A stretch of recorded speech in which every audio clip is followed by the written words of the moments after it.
We've all heard about the greatness of the Islamic Caliphates, their grand cities, golden palaces, powerful rulers, and legendary scholars. But there's a side of that history that's rarely discussed. A side built not by kings or poets, but by slaves. Behind every glowing dome of Baghdad, every towering minaret, every scroll of knowledge were forgotten hands. Children stolen from their homes, women silenced in royal chambers, men broken to serve, not live. This is not a story to shame faith.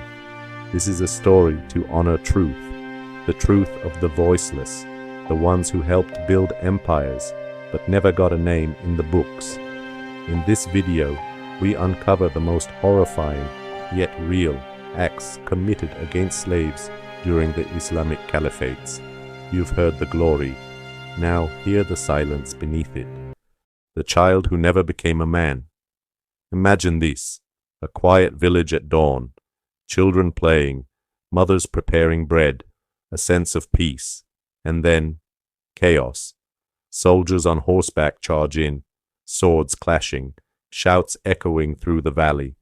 Doors are kicked open, fires lit, and in the middle of it all, an 8-year-old boy is dragged away, screaming, clinging to his mother's arms as she's knocked to the ground.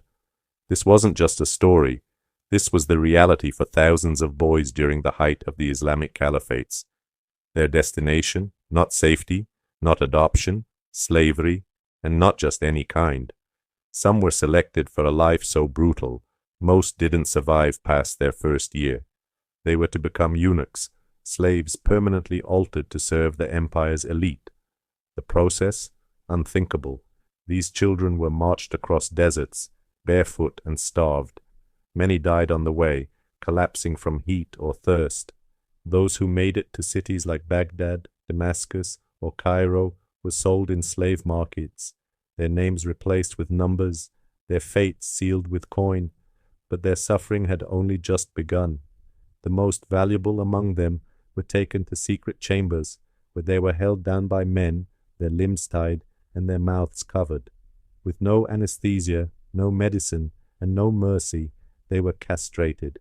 Yes, their testicles, and often their genitals entirely, were removed using crude, heated tools.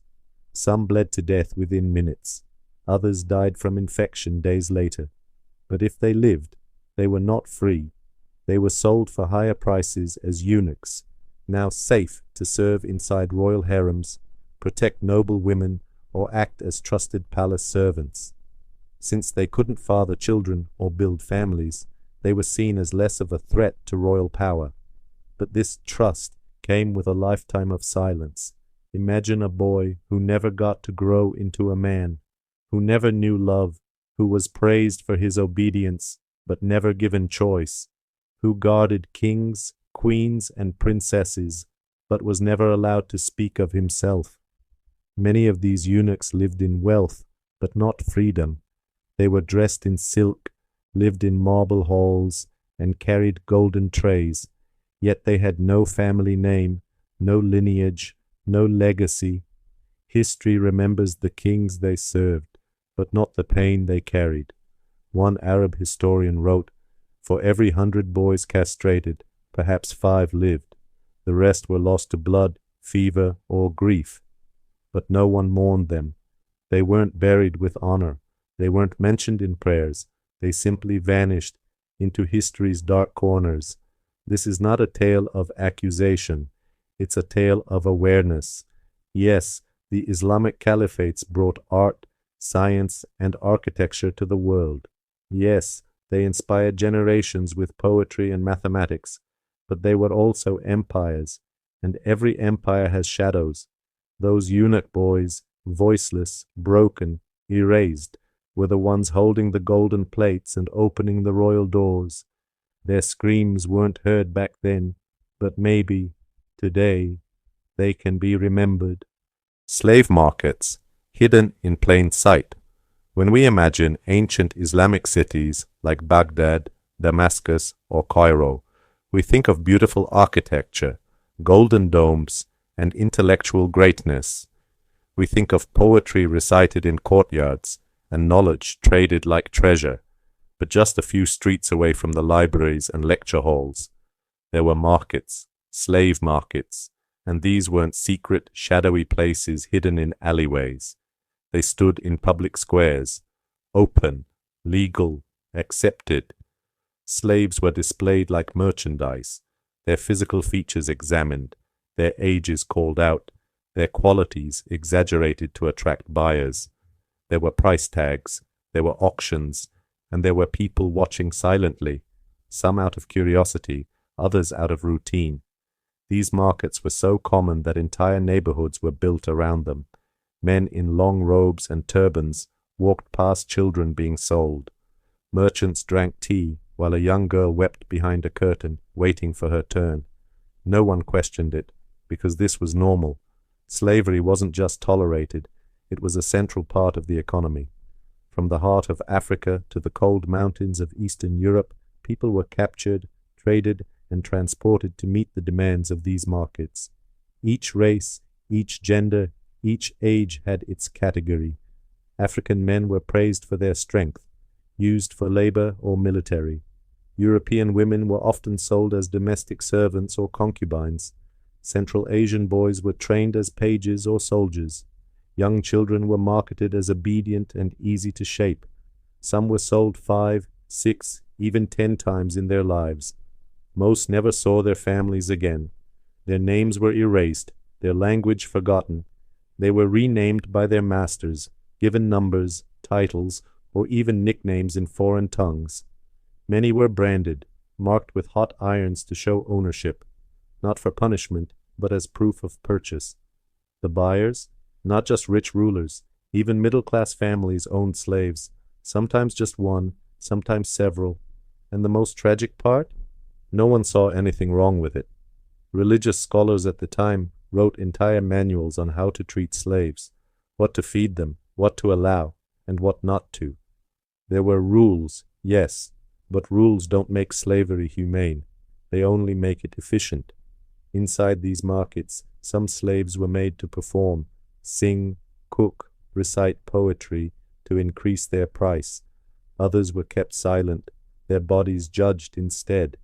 The atmosphere, not loud, not wild, but cold, businesslike. It was a marketplace of pain, hidden behind manners and gold.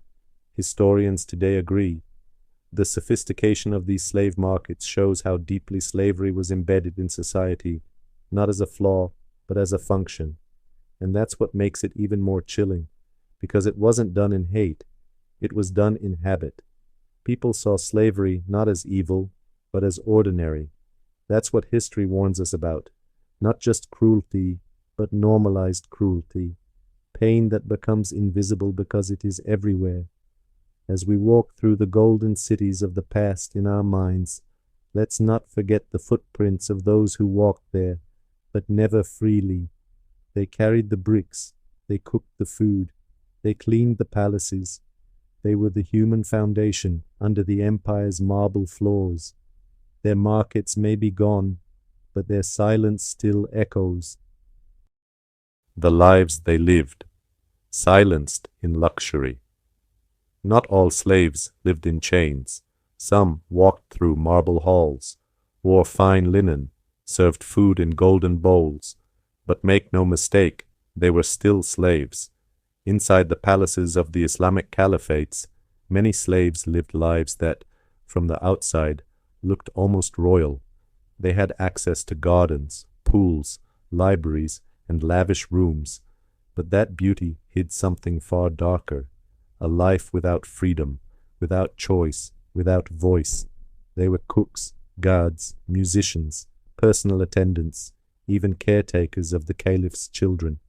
They woke before dawn, worked silently through the day, and slept only when their masters allowed. They were called trusted, valued, or even beloved. But that trust was never respect, it was control. For example, in the royal kitchens, slave chefs prepared enormous feasts for hundreds. They learned spices, techniques, and secrets passed down from generations, but none of those secrets belonged to them. They cooked, but never ate with the guests. They were present, but never acknowledged. In the royal courts, musicians and entertainers were trained to sing, play instruments, and recite poetry to entertain noble families. Some became famous inside the palace walls, yet they had no last names, no families of their own, no wealth from their art. Their joy was performance. Their silence was survival. Even the bodyguards of the caliphs, strong men in beautiful uniforms, always near power, were often eunuchs. Their strength was used to protect royalty, but they could never build legacies of their own. And the most heartbreaking part? Some of them were grateful, because unlike slaves who worked in farms or mines, these palace servants had food, clothes, and sometimes even a bed of their own. They weren't whipped daily, they weren't locked in chains, so many of them convinced themselves, maybe this isn't so bad, maybe I'm lucky, but they weren't lucky. They were trapped in golden cages. Many lived their entire lives serving one family. They watched generations rise and fall, sons become kings, daughters get married, rulers grow old and die, and yet they remained nameless, stateless, forgotten. They could not marry without permission. They could not own property. They could not choose where to go or what to believe or who to be. Even if they served with loyalty for decades, they were never free, and when they died, they were not buried in royal tombs. Their names were not carved in stone. Most of them were buried quietly outside city walls, in simple graves, unmarked, unvisited. Historians say, the Islamic empires gave them food, clothes, and purpose, but took their futures.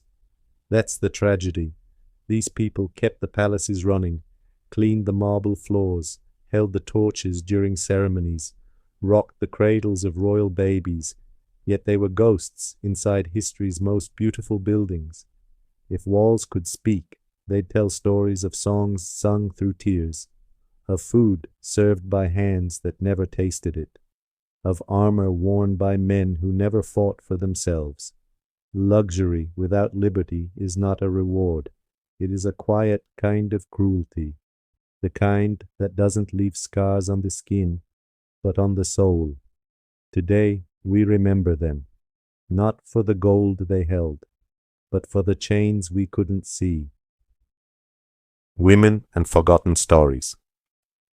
History often remembers kings and warriors, but it forgets the quiet figures behind closed doors, the women who never wrote books, never led armies, yet lived through the harshest truths of empire. In the Islamic Caliphates, female slaves lived lives of contradiction.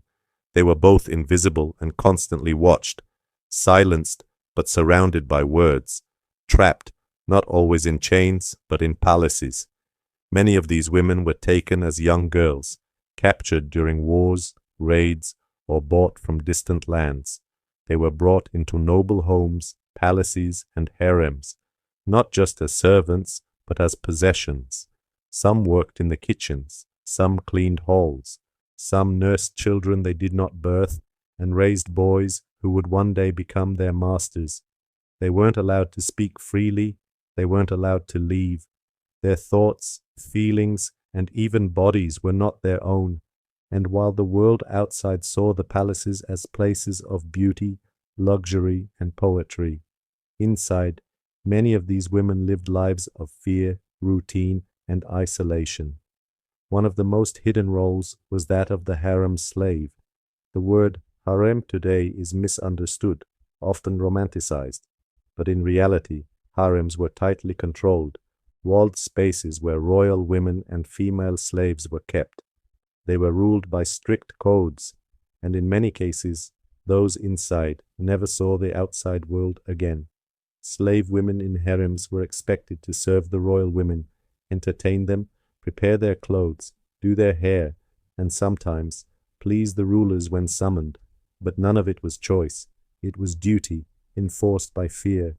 And yet, many of these women were highly skilled. They learned languages, poetry, music. Some became advisors, interpreters, or even wielded quiet influence behind the scenes. But still, they were never free. They had no last names, no right to refuse, no family to protect them. Even if they bore children for their masters, those children did not guarantee them protection. In some caliphates, if a slave woman gave birth to a son, she might gain a special status called Walad, but that didn't always mean freedom. She could still be sold, punished, or discarded. And when their youth faded, when beauty no longer protected them, many were passed down to other households. Some were quietly dismissed. Others were simply forgotten. Historians say, for every royal consort remembered by name, there were 1,000 unnamed women who served, suffered, and disappeared. Some of these women tried to preserve their dignity through art, stories, or teaching younger girls, but their words rarely reached the outside world. They had no diaries, no portraits, no tombstones, only a faint presence in official records. Female slave, age unknown, value estimated. Today, when we see the ruins of ancient palaces, we think of kings, caliphs, poets, but we should also think of them, the women whose voices never rose above a whisper. They were not warriors, but survivors. They were not rulers, but they endured. They were not remembered, but they mattered. They deserve more than silence. They deserve memory. Legacy of the Forgotten. They had no statues, no names in history books, no stories told at bedtime. But they were there, everywhere. They built the palaces, cooked the feasts, swept the stones walked by kings, and yet the world forgot them. The slaves of the Islamic Caliphates, men, women, and children, are rarely mentioned when we celebrate the empire's achievements. We remember the architecture, the science, the poetry, the libraries, but not the hands that carried the bricks, the backs that bent under weight, the lives that were erased to make others shine. This is not just about cruelty, it's about absence. These people existed, millions of them. They lived, loved, cried, hoped, and then disappeared into dust without anyone to remember. Some were worked to death. Others lived for decades in silence, obeying orders, watching generations pass. Many were born into slavery, died in slavery, and never even knew what freedom felt like. Their graves, if any, were unmarked. No marble, no name, just forgotten bones beneath the soil of cities they helped build. And yet they were the foundation. They were the shadow behind every glowing candle, the breath behind every whispered prayer in royal mosques, the silence between every verse of golden poetry. They lived in the margins of a golden age, never golden themselves, but always holding it up. Some historians argue that slavery was normal back then, that everyone did it, that it was legal, religiously justified, and economic. And perhaps that's true, but what is legal is not always right. What is normal is not always just. Empires are often measured by what they built, but they should also be measured by who paid the price for that greatness. Slavery in the Islamic world wasn't always brutal in the way we imagine, with whips and chains. Sometimes it wore a robe, spoke gently, smiled kindly, but it still took freedom. It still owned people. It still erased lives. Today, the grand cities remain, at least in ruins. Tourists walk the paths once swept by slaves. Historians write books about caliphs and battles, and we talk about golden ages as if they came from the sky. But beneath every stone, there's a story, and many of those stories were never told because no one bothered to ask. This video is not just about exposing the past, it's about remembering the invisible, the men who never had sons, the women who never spoke their minds, the children who never saw home again. They were not kings, they were not scholars, they were not poets, but they were human, and humanity deserves memory. So as we close this story, remember, history is not only what's written, it's what's forgotten. Let us honor them not with guilt, but with truth, not with shame, but with recognition, because only when we remember the forgotten can we finally call our history complete. History doesn't always remember the silent ones, but you just did. If this story moved you, even for a moment, imagine how many others have never heard it. Share this video. Subscribe for more untold truths. Leave a comment. Your voice might speak for someone who never had one. We don't just make history videos. We give a voice to those the world forgot. Thank you for watching, and never stop remembering what others chose to ignore.